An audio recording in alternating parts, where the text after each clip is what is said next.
అది నమస్కారం. నేను ఈ న్యూస్ చూశాను కానీ నాకు ఎందుకు ఇవ్వబుద్ధి కదా, ఏమెత్తావరా బాబు అని. అమ్మ బాబోయ్, ఏకంగా ఎస్పీ మెయించాలని ఇవ్వాలనిపించింది. ఇవ్వాలి.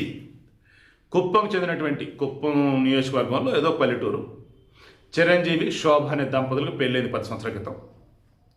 వాళ్ళకి 8 సంవత్సరాల వయసున్నటువంటి ఒక బాబు పాప లైక్ అలా ఉన్నారంటే 2 పిల్లలు. ఇప్పుడు ఆమె వయసు వచ్చి అరౌండ్ 28, 29 ఉండే.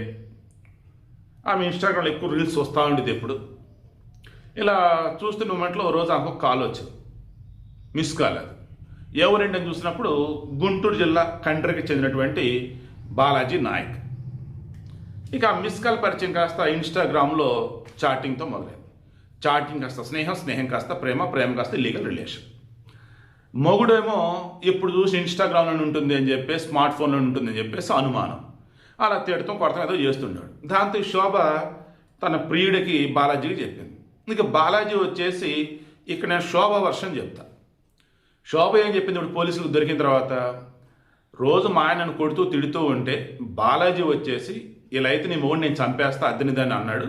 వద్దురా బాబు అంటే చంపడం ఎందుకు, నేను ప్రేమించడానికి ప్రేమించావు కదా, నాకు 2 పిల్లలు ఉన్నారు, అయినా సరే వచ్చేయమంటున్నావు కదా, నీ దగ్గరికి వచ్చేస్తా అని చెప్పేసి అన్నాను. అలా నువ్వు నా దగ్గర రావట్లేదు, నేను నీ దగ్గరికి వస్తా అన్నాడు. అలా చిత్తూరు జిల్లాలోనే కుప్పమాలయమో సమేత గంగమ్మాలయంలో పెళ్లి చేసుకున్నారు. బెలగంపల్లిలో సమేత ఒక ఏరియా, అక్కడే వాళ్ళిద్దరూ ఉంటున్నారు, 4 రోజులు ఉంటున్నారు. ఈలోపు ఆల్రెడీ చిరంజీవి మిస్సింగ్ కంప్లైంట్ ఇచ్చున్నాడు. అతనికి అర్థమైంది భారీ బిహేవియర్ ఏదో తేడాగా ఉంది, మొత్తానికి వృత్తం లేచిపోయిందని. మరి తెలియాలి కదా ఏమైంది ఏంటని చెప్పేసి పోలీస్ కంప్లైంట్ ఇచ్చాడు. వాళ్ళు పట్టించుకోవాలి, ఎందుకు పేదవాళ్ళు కాబట్టి ఇంకా అవునన్నా కాదన్నా పోలీసుకుని నిర్లక్ష్యం రకరకాలు పట్టించుకోవాలి. ఈలోపు వీళ్ళు ఎవరు ఏంటని మొత్తం ఎంక్వైరీ చేసుకుంటూ పోతూ ఉంటే ఎవరు ఈ పలానోడు పెళ్ళమంటారా, అరే పలానోడు కూతురు అంటారా, పలానోడు కోడలు అంటారా అని తెలిసేసరికి వాళ్ళకి ఇన్ఫర్మేషన్ ఇచ్చారు. వీళ్ళిద్దరూ ఇంట్లో ఉండగా వచ్చేసి వీళ్ళు రెడీ హ్యాండెడ్గా ఫ్యామిలీ మొత్తం పట్టుకున్నారు. చేతులు కట్టేశారు. ఇక దాన్ని పోలీసులు కబురెట్టారు. వచ్చారు, ఏంటి మ్యాటర్, మిస్ అయిందని చెప్పే కదా నా భార్య, ఇదిగో ఇదే శోభ, ఇదిగో వాడితో ఉంది ఇది. అదేమంటే పెళ్లి చేసుకున్నాం మేము భార్యాభర్తలు అంటున్నారు, విడాకులో కూడా పెళ్ళి ఏంటని వీళ్ళు. సరే బాబు అని చెప్పేసి అరెస్ట్ చేశారు, అదుపులోకి తీసుకున్నారు. విచారిస్తున్నప్పుడు బాలాజీ నాయక్ ఏం చెప్పాడు తెలుసా, వాళ్ళ ఆయన కొడుతున్నాడని తిడుతున్నాడని ఇంక అతనితో బతకలేనని, ఇప్పుడు నువ్వు వస్తే సరే లేదంటే నా మొగుడిని చంపేస్తా నేను, అప్పుడు నీ దగ్గరికి వస్తా అంటే, వద్దు నీ మొగుడిని చంపడం ఎందుకు, నేనే నీ దగ్గరికి వస్తాను, నేను వచ్చానండి ఇతను అన్నాడు. ఇతను ఆమెక 8 సంవత్సరాలు చిన్నాడు.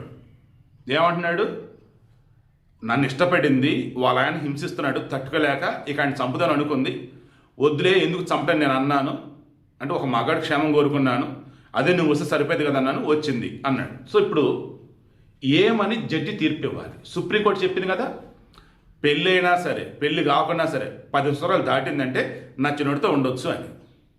సో ఇప్పుడు వీళ్ళకి పెళ్ళి కనుక అయినట్టయితే, ఆల్రెడీ భర్తతో విడాకులు తీసుకొని పెళ్లి కనుక చేసుకున్నట్టయితే అది కేసు అయింది. మేము పెళ్లి చేసుకోలేదు కలిసి ఉంటున్నాను అన్నారు, లివిన్ కింద వచ్చింది, లివిన్ రిలేషన్ కాబట్టి అది సుప్రీంకోర్టు ప్రకారం తప్పు కాదు. సో ఆ చిరంజీవి అనబడే వ్యక్తి ఎవరుతున్నారో బతికిపోయేవు స్వామి, ప్రశాంతంగా వదిలేయం కావాలి. అండ్ ఈ బాలాజీ నాయక్ రకం మంచి పనే చేశాడు, మొగుడిని చంపదు నువ్వు రాతలే నేను చేసుకుంటా అని చెప్పేసి. ఈ శోభ కూడా మొగుడిని చంపడం ఎందుకు, ఈ బాల దగ్గరికి వెళ్తే సరిపోతుంది అని చెప్పేసి వెళ్ళిపోయింది. మొత్తంగా మగవాడు బతికిపోయాడు. అలా చెప్పి ఇటువంటి దిక్కుమల రిలేషన్స్ అసలు వద్దు, కేర్ఫుల్గా ఉండండి. ఆ చిరంజీవి అండ్ వాళ్ళ ఫ్యామిలీ పోలీసు ఇప్పుడు ఏ చర్యలు తీసుకుంటే చూస్తా ఉంటున్నారట. పోలీసులు ఏం చేయరు బాబు, కోర్టులో ప్రవేశపెడతారు వాళ్ళు అంతే.